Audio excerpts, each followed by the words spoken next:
Welcome to Tech London, a show featuring interviews with London's top creative entrepreneurs, startups, investors, design agencies, internet marketers and freelancers that make up the Tech London online community, which mostly lives on the Slack instant messaging platform. We rotate through both hosts and guests for these interviews, so you have the chance to hear from multiple perspectives on London's tech scene.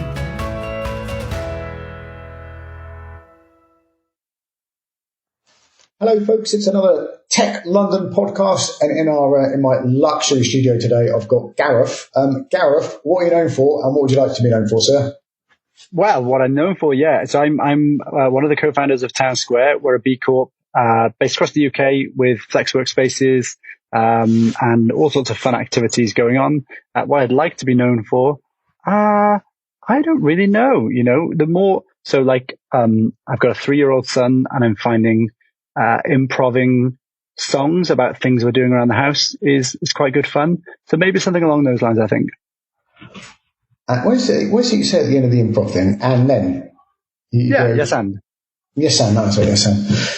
I've got to stop there because I can't follow that through. So Gareth, I've dragged you in here off the motorway into the cafe motorway services to explain. That horn was perfectly timed for that segue. It was. So we're doing this thing at the UCL Entrepreneurial Innovation Centre, which is actually the one behind King's Cross, folks, not the one that you probably know better on Gower Street, but it's where Bagley's used to be, those of you that are old enough to remember. And it's a workshop. And when I see workshop on something, it's like, what does that mean? So we're not going to be sitting down doing maths and English, are we? What are we going to be doing, Gareth? Lead us down that path. Yeah, so I think this is why, so firstly, doing it at UCL is really cool. So they've got this incredible space, and it was a big part of the inspiration for doing something like this was speaking with Jerry and kind of understanding what works well in those kind of environments. So the idea of doing it as a workshop is so that everyone gets something from it. This isn't going to be a bunch of people at the front of the room telling you what we think. We really want to make something which at the end of it, we've got something to show for it. So the whole idea is a brief intro to what we think an ecosystem is, what it can be, what it should be, what works well. And the easiest way to think about that is if it takes a village to raise a child, it takes an ecosystem to raise a founder. That's the way we're thinking about it. You might hate that word ecosystem. A lot of people do. I don't particularly like it myself, but as a descriptor for what is the system in which a founder, an entrepreneur, a business grows, develops, it's probably the best term. So sorry now if you hate that term, but that's what we're going to go with. We're going to set the context of what we think the ecosystem is. And then really, we're going to turn it over to everyone to map out the ecosystem in London, in parts of London, in different sectors and different industries, different communities. And we really want for you as an entrepreneur or a founder or someone who's interested in this world, to be able to find out where there are opportunities, where there are open doors, where there are directions to travel in, but equally to kind of shine a light on what makes an ecosystem really work. And that's the kind of longer term objective here, is to work out what makes a successful ecosystem work. What are the elements that are so highly valued? What are the parts that make it the place you feel you have to be? Like, you have no choice but to be in this ecosystem if you want to be a success. So yeah, we're really, really interested in making it fun, mapping it out, trying to make it something that is valuable at the end of it, which can help other people to navigate that ecosystem, to make new relationships, to meet new people who can create opportunities, and really trying to, another word I don't like is democratizing, but like trying to make it so much more clear and accessible as to how do people access these opportunities? How do people meet people who are going to help them to get to the next level? Can you explain a little bit about how the startup club works in TownSq? Because I'm going to do a little bit of an intro here, because I used to go to, about 10 years ago, even more than that, before Instagram, I used to go to a meetup for freelancers, and it took me about a year to get to that meetup for freelancers, because I was petrified that I'd get in there and everyone was, so much cooler, more sophisticated, had more products on Product Hunt, and had, met Seth Godin and God knows what. And when I got there, it was just a bunch of regular human beings who were all like doing stuff. And I think it's it's not, there's a whole range of people coming, but you're not going to walk into a room with like, Gary Vaynerchuk and Sam Altram. You're going to work as the group of people, and the groups of people that are coming to this are all, neighborhood people. So can you attempt to lead on from that explanation into like the startup club and what that means? Because it is a startup club, but it isn't a startup club. So the word club is an interesting part of that, right? So I'm really keen to have a lot of people coming along to this workshop who actually feel they don't have a very well developed network, or who don't feel like they know everyone, and who will walk in the room and won't feel like they already know everyone who's going to be there, because they're the people who equally we want to know, like, who do people feel they haven't met enough of? Who do they want to meet? Do they even know what they don't know, if you see what I mean? Like, does that person even exist? So that's the first part of it. With regards to Startup Club, the big thing that we try and do with Startup Club is recognize and acknowledge the imposter syndrome that comes with any founder committing to start a business, going freelance, committing to a venture, recognizing that, acknowledging it, and accepting it, as opposed to everyone just constantly pretending that's not a thing, right? That's a myth. We're really trying to frame it in a way where you connect with people, where you build this really authentic empathy, where you build these connections that go much deeper than just transactional. Can you make me a referral? Can you give me advice? Can you do X or Y or Z? But to build these kind of networks that there's someone who understands what you're going through, but has that empathy because they've been through it themselves, or they're currently going through it. Similar to what you're saying there about some of those names, I always find the best people to give you advice are people who are side by side with you on the journey, not someone who's been to the top of the mountain, they're walking back down and telling you, yeah, it's great, it was easy.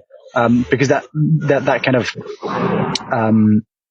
history written by the victors thing, you don't remember the pain in your joints and your muscles when you're trying to get over that crest of the hill.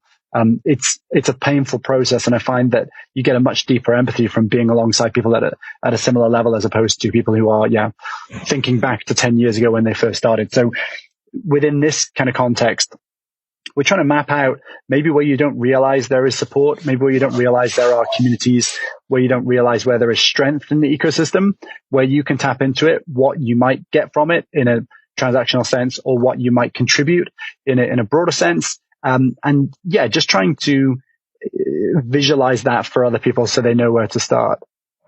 Yeah, one of my seamlessly moving on from that, Gareth, is again, when I was panicking about going to this freelancers club, I ran a couple of networking groups, and I used to organise networking events. And I'd always press a button, and in King's Cross, we used to do a lot of stuff around the King's Cross area, and you press a button and 40 people would show up. It was really, really easy. But to do, I lived in Zone 4. Some people say East London, but it's really Ilford in Essex. People would, doing an event there was so hard. And there's a hotel just down the road, and we'd say, we're bringing a load of people. And we got some really good speakers who lived in the area, were delighted to have something happening in that area, and they wouldn't have to go into town. And we had to work 100 times harder to get people in that room. We had to call in every favour ever. And all the people that came to that Ilford networking event were the ones that came to King's Cross. And even though it was by their house, they thought they had to go into London because that's where the magic was, because the streets are paved with gold. And what's happened during lockdown and COVID and everything is that, suburbia and neighbourhoods and Zone 5, how many are there? 6, 5 and 4.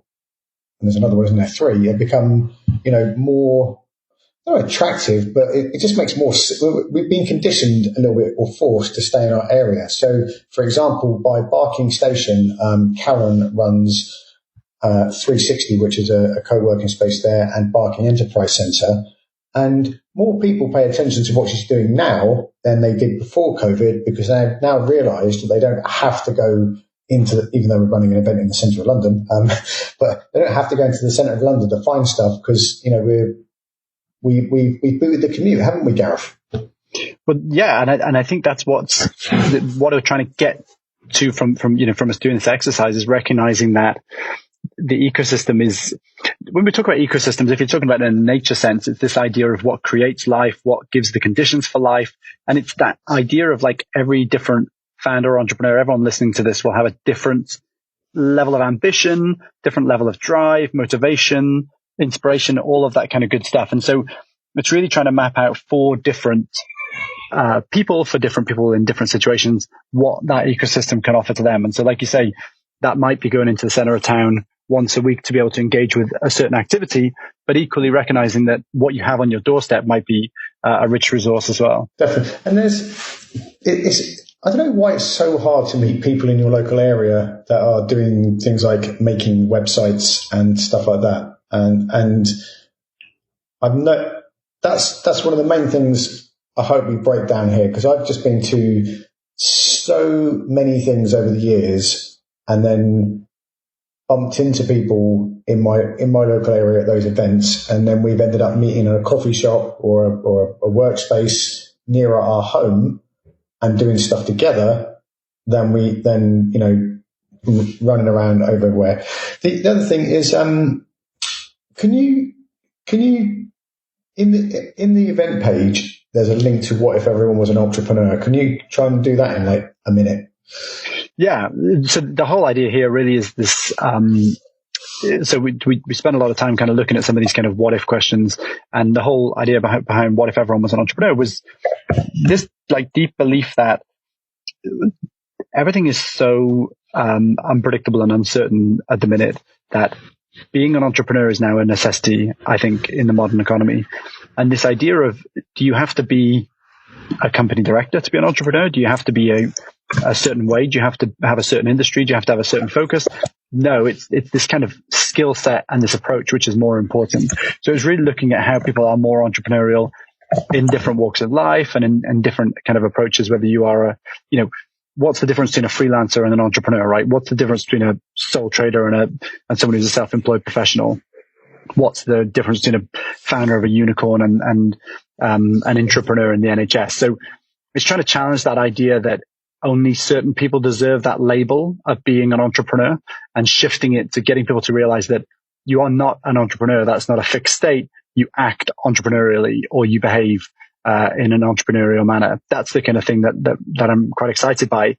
And it's really understanding and I think we all feel quite confident that the volatility is not going anywhere, then how do we enable more people to get the advantages that if you didn't go to Oxford, if you didn't go to Cambridge, if you didn't go to somewhere where, you access the network immediately, this idea that everyone's got a best mate who's an accountant or a lawyer, or everyone knows what SEIS is from day one, or everyone knows about all these kind of advantages of where to find investors. This stuff is like, it's embedded privilege. And that's not to say that people should be criticized for having that privilege. It's recognizing that not everyone does. And the idea of looking at the ecosystem is looking at how do we make what is invisible so much more visible and accessible to more people who, this isn't about whether they deserve it or not. This is just like giving people the opportunity to see the world as it truly is. And so by mapping the ecosystem and identifying what makes it work in different places, the hope is that we can identify to say, like you say, embarking, there aren't many say IP attorneys or IP specialists. So if we think that that's the kind of ecosystem we're trying to build there, that's something we might want to address, is plugging that gap. But equally, you might say that, in Croydon, there's a thriving community, creative sector that needs a commissioner. There needs to be a commissioning office from a network or from X or Y or Z to make that ecosystem go to the next level. So it's really trying to understand where there is a richness, where there's a gap or a paucity, and understanding that ecosystems and entrepreneurship ecosystems that have these different things. They've got things like a shared vision. There was a really great report by the Kaufman Foundation that kind of identified successful entrepreneurship ecosystems have these kind of 7 elements, which is inclusive and shared leadership. It's not just one person with one agenda. There's a collaborative culture. Everyone's bought in. There's a shared vision that, if achieved, everyone gets the benefit from. The network is truly connected. There's a clear methodology and metrics around measuring whether that's successful. There's universal support from all stakeholders. And then it creates something which is sustainable. It doesn't just drop off a cliff if one person steps away, or if one organization runs out of funding or goes bust.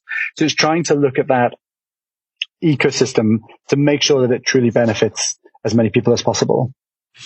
That's epic. And talking with as many people as possible. So what we've done here, just to make it clear, is we've gone around lots of different groups we know very well and for a long time in London, and said, would you like to come and take part in this? And so there's the Tech London, this is the Tech London podcast. There's a few people coming from that. There's a few people coming from Urban MBA. There's a few people coming from a lot of the meetup groups we've known or know, and there's people coming from different. We're very connected to the co-working ecosystem in London, and there's people coming from local authorities. So we'll end up with probably 30 to 40 people in the room. So if you're a bit of an introvert, you're not going to walk into a room with like 10 million people and loud hip hop music. I wanted to do that, but no one else was up for it, and it's going to be a very flowy, inclusive conversation. I'm trying to think of an example that's not rude. It's really hard, Not a deadlifting competition, okay? So I'm just trying to set the scene here and doing a really bad job of it. Yeah, and then, this is going to be facilitated in a way where you don't need to come with notes. You don't need to come with anything prepared. We're going to structure that entirely. Thank you for saving me there, Gareth. And then what we're particularly looking to do is find people who are already doing things, because something that just happens all the time. I meet someone at a conference and they say, oh, I'm making a piece of software for this. I'm like, and then I'll say like 10 bits of software and they've never heard of them. And then quite often that person ends up going and working for that piece of software, another piece of software, instead of making their own. And it's getting people together to do things. Something that happens a lot in London co-working spaces, I know, is that the co-working space will want to start some kind of program or charity, which is like an amazing thing to do, but there's already like 10 charities around the area that are much better at being a charity, and then they come do something in the co-working space, and then it all blows up because people are sharing their resources. So we're not looking to we're looking to actually stop people reinventing. Is that the right language, Gareth? Help people not reinvent the wheel, but help them connect with people that can help them, move forward in a much more constructive fashion. Is there anything else you'd like to add before we, that's it. Helicopter? Feel less, feel less, isolated and alienated. That's exactly it. Like this sense that everyone has to continually design all that stuff. Hopefully we can build something here that we can use as a platform, for you in the future, but equally for, everyone up and coming. Brilliant. And just to conclude, folks, every weekday in a different co-working space in London, we do a 2-hour thing called The Right Club. And whatever you're doing, whether you're a nurse, an entrepreneur, and a skydiver, you can just come in there, meet a group of people every day of the week and get your writing done, whether that is writing books, poetry, sales letters, obituaries, whatever you want to do. We've been running this on and off for 7 years, and people have written books, people have written articles for massive newspapers, people have met each other, people have found out how to get over their creative blocks and all that kind of stuff. So that happens. There's always a link in the show notes to this. That happens every weekday, 10 to 12 in a different co-working space, and anyone's welcome. Thank you very much for your time, Gareth. Where can we find you online? Do we just type Gareth into Google, or do we need to do more than that? Yeah, unfortunately, more like even Gareth Jones. That's not going to get you anywhere. So at Gareth TSQ on Twitter, TownSq on Twitter, or townsq.co.uk online. Have you ever thought of starting a newsletter, Gareth? Have I? You bet. Yeah. thegoodfounder.co.uk. Pretty much every week, get a post on there about different aspects of starting a responsible business, B Corp, all that kind of good stuff. Brilliant. Thanks very much, folks. Be careful out there. It is a jungle. You've been listening to the Tech London show. If you're interested in joining the community or even making an appearance on this show, make sure you join our Slack group over at techlondon.io. Till next time.